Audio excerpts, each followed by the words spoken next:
నమస్తే, నేను Aditya. Nandamuri Mokshagna for the first time తెలుగులో ఎంట్రీ ఇవ్వబోతున్న సంగతి మనందరికీ తెలిసిందే.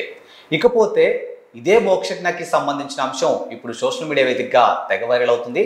మరి ఆయన మొదటి సినిమా దాదాపుగా 100 కోట్ల బడ్జెట్తో రాబోతుందంటూ ఒక వార్త అయితే బలంగా వినిపిస్తుంది. మరి వాళ్ళ తాతగారైనటువంటి సీనియర్ ఎన్టీఆర్ని, అలాగే వాళ్ళ నాన్నగారైనటువంటి బాలకృష్ణ గారిని ప్రేక్షకులు ఎంతగా ఓన్ చేసుకున్నారో మనం అందరికీ తెలిసిన విషయమే. మరి ఇప్పుడు మోక్షజ్ఞాని ఏ విధంగా ఓన్ చేసుకోబోతున్నారు, అసలు ఈ 100 కోట్ల బడ్జెట్ ప్రాజెక్ట్ ఎప్పుడు స్టార్ట్ అవబోతుంది, ఎలా ఉండబోతుంది, ఇలాంటి ఎన్నో అంశాల గురించి తెలుసుకునే ప్రయత్నం చేద్దాం. సో ప్రస్తుతానికి మనతో పాటు స్టూడియోలో ఉన్నారు ప్రముఖ సినీ క్రిటిక్ యజ్ఞమూర్తి గారు. సార్ని అడిగి మన విషయాలు తెలుసుకుందాం. సార్ నమస్కారం. సార్ నమస్తే ఆదిత్య. మోక్షజ్ఞ తెలుగు తెరంగేట్రం చేయబోతున్నారు భారీ బడ్జెట్తో అంటే ఒక వార్త అయితే బలంగా వినిపిస్తుంది. మరి 100 కోట్లతో తీయబోతున్నటువంటి బడ్జెట్ ప్రాజెక్ట్ ఎప్పుడు స్టార్ట్ అవబోతుంది, అసలు ఎంటైర్ ఈ ప్రాజెక్ట్ ఎలా ఉండబోతుంది అసలు? సో మీరు అన్నట్టు 100 కోట్లు ఒక హీరోకి ఎంట్రీ మూవీకే 100 కోట్ల బడ్జెట్ అనేదే అసలు అంటే అన్బిలీవబుల్ అని చెప్పాలి. సో నిజమా కాదా అనే దాని మీద కూడా దాని మీద కూడా డిస్కషన్స్ నడుస్తూ ఉన్నాయి. నిజంగా అన్ని కోట్లు పెట్టబోతున్నారా మోక్షజ్ఞ మీద? డెబ్యూ హీరో మీద. డెబ్యూ హీరో అంటే ఇప్పుడు దాకా పెద్ద పెద్ద స్టార్ హీరోలు వారసులు రంగంలోకి దిగినప్పుడు అంటే ఒక పవన్ కళ్యాణ్ కానీ, అలాగే ఒక మహేష్ కానీ, ఒక ప్రభాస్ కానీ, ఒక రామ్ చరణ్ కానీ, ఒక అల్లు అర్జున్ కానీ, సో వీళ్ళందరూ కూడా వారసులుగా వచ్చిన వాళ్ళే. సో వీళ్ళందరూ ఫస్ట్ సినిమాలు చూసుకుంటే ఒక మోడరేట్ బడ్జెట్ తోటే, మరీ భారీ బడ్జెట్ కాదు, కాస్త బడ్జెట్తోనే తీశారు. కానీ 100 కోట్ల బడ్జెట్ అనేది అసలు 50 కోట్ల బడ్జెటే పెట్టలేదు వాళ్ళ సినిమాలకి. అట్లాంటిది 100 కోట్ల బడ్జెట్ దీని మీద పెట్టబోతున్నారా అంటే నిజంగా ఒకవేళ రిస్క్ చేస్తున్నారా అనే డిస్కషన్ కూడా నడుస్తూ ఉంది. సో ఏదేమైనప్పటికీ కూడా ప్రశాంత్ వర్మ సినిమాటిక్ యూనివర్స్ నుంచి వస్తున్న మూవీ కాబట్టి ఇది ఖచ్చితంగా బడ్జెట్ అనేది అది కూడా కన్సిడర్ చేస్తూ ఉన్నారు. ఎందుకంటే తన ప్రీవియస్ ఫిల్మ్ ప్రశాంత్ వర్మ, దీని డైరెక్టర్ ప్రశాంత్ వర్మ, సో హనుమాన్ ఏదైతే ఉందో అది ఆల్మోస్ట్ 300 కోట్ల రూపాయల కలెక్షన్ సాధించింది బాక్సాఫీస్ దగ్గర. సో దాంతో ప్రశాంత్ వర్మ సినిమాటిక్ యూనివర్స్ అంటే ఒక క్రేజ్ వచ్చింది, ఒక ఇమేజ్ వచ్చేసింది. సో బిజినెస్ వర్గాలు కూడా ప్రశాంత్ వర్మ మీద ఎంతైనా పెట్టడానికి రెడీ అంటున్నారు.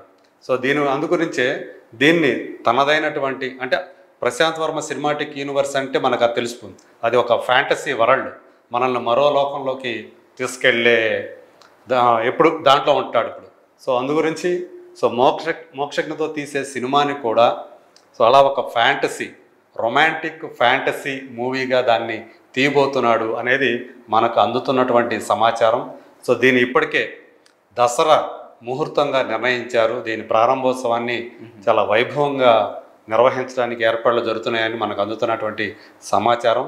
సో అలాగే ఇప్పటికే బాలకృష్ణ గారు దానికి సంబంధించినటువంటి ఒక ప్రకటన చేశారు, డిసెంబర్లో షూటింగ్ మొదలవుతుందని.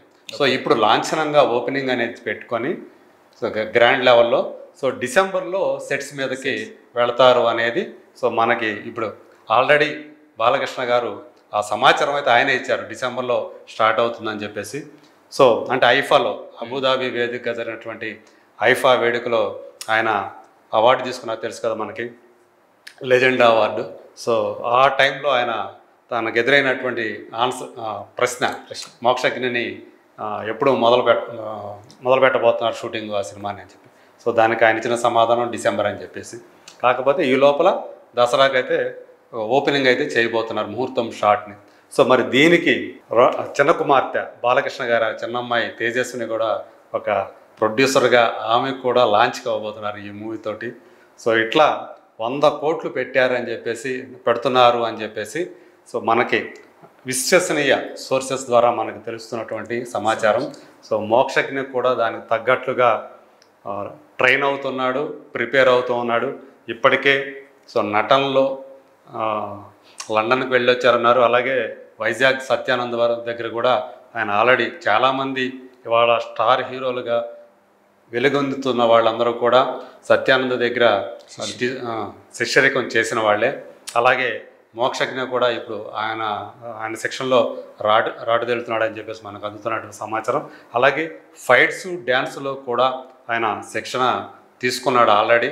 సో ఇప్పుడు అంటే డిసెంబర్ దాకా టైం ఉంది కాబట్టి లుక్స్ వాటి విషయాల్లో కూడా ఆయన కేర్ తీసుకున్నాడు. ఫిట్నెస్ విషయంలో ఇప్పటికే ఆయన లుక్ ఎలా ఉండబోతుంది అనేది ప్రశాంత్ వర్మ ఆల్రెడీ మనకి ఆయన ఫస్ట్ లుక్ అనేది రివీల్ చేశాడు.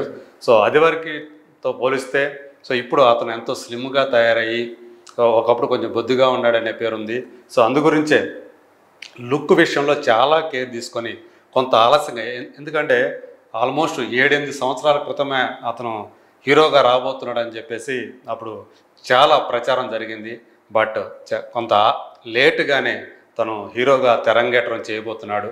అంటే అన్ని రకాలుగా సమాయత్తం అయ్యి సో ఇప్పుడు కరెక్ట్గా అంటే బాలకృష్ణ కుమారుడు సీనియర్ ఎన్టీఆర్ గారి మనవడు 3వ తరానికి సంబంధించిన హీరో వస్తున్నాడంటే దానికి తగ్గట్లుగా ఆ ప్రిపరేషన్స్ ఉండాలనే ఉద్దేశంతో అతను అన్ని విధాలుగా రెడీ అయ్యి మన ముందుకు రావడానికి సిద్ధమవుతున్నాడు.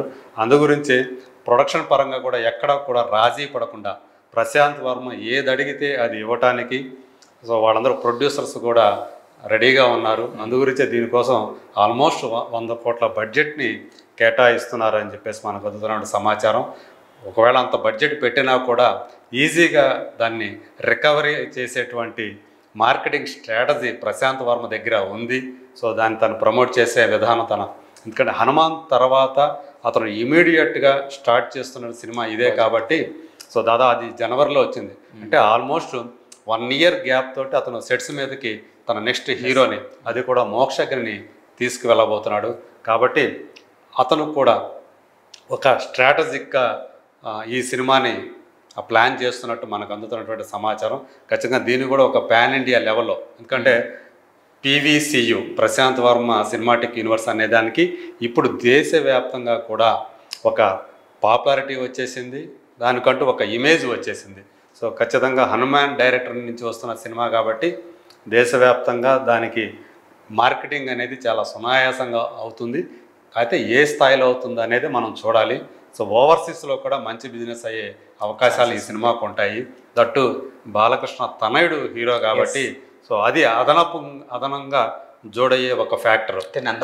నుంచి మరో వారసుడు వస్తున్నాడనే ఆ ఫ్యాక్టర్ ఏదైతే ఉందో ఖచ్చితంగా అది ఉపయోగపడుతుంది ఆ సినిమా మార్కెటింగ్కి అనేది. సో ఇవన్నీ కూడా ఈ లెక్కలతోటే అంత బడ్జెట్ అనేది పెట్టబోతున్నారనేది సో వినిపిస్తున్నటువంటి సో ఇండస్ట్రీ వర్గాల నుంచి, అంతర్గత వర్గాల నుంచి మనకు తెలుస్తున్నటువంటి సమాచారం అది. మరి చూద్దాం అందులో ఎంతవరకు నిజం ఉంది ఏంటి అనేది మనకు రాబోయే రోజుల్లో కూడా తెలుస్తుంది. సో ఎందుకంటే తనకి CG వర్క్ కూడా చాలా ఉంది అంటున్నారు ఈ సినిమా సంబంధించి. ఎందుకంటే ఫ్యాంటసీ బ్యాక్ డ్రాప్ కాబట్టి ఖచ్చితంగా ఆ బడ్జెట్ అయితే ఎక్కువే అవుతుంది మామూలు దానికంటే కూడా, మామూలు సోషల్ సినిమాతో పోలిస్తే. చూడాలి మరి. సో రేపొద్దున దసరాకి విజయదశమి పర్వదినం రోజున ఈ సినిమా లాంఛనంగా ప్రారంభమవుతుంది అంటున్నారు కాబట్టి చూడాలి. అప్పుడు ఫిజికల్గా నేరుగా మనకి మోక్షజ్ఞ ఎలా కనిపిస్తాడనేది సో అప్పుడు మనం చూడవచ్చు. మనం ఏదైతే మనకి సార్ చెప్పారో విశ్వసనీయ సమాచారం ప్రకారం 100 కోట్ల బడ్జెట్ అనే అంశం ఏదైతే ఉందో ఇదే కనుక వాస్తవం అయితే మాత్రానికి ఒక విధంగా చెప్పాలి అని అంటే ఒక డెబ్యూ హీరో మోక్షజ్ఞ ఒక బెంచ్ మార్క్ సెట్ చేశాడన్నలో ఎలాంటి అతిశయోక్తి లేదు. కాబట్టి సో డెఫినెట్గా ఈ మూవీతో మోక్షజ్ఞకి మంచి కెరియర్ రావాలి, మంచి హిట్స్ పడాలని మనం కూడా మనస్ఫూర్తిగా కోరుకుందాం. And thank you sir, thank you so much. Thank you.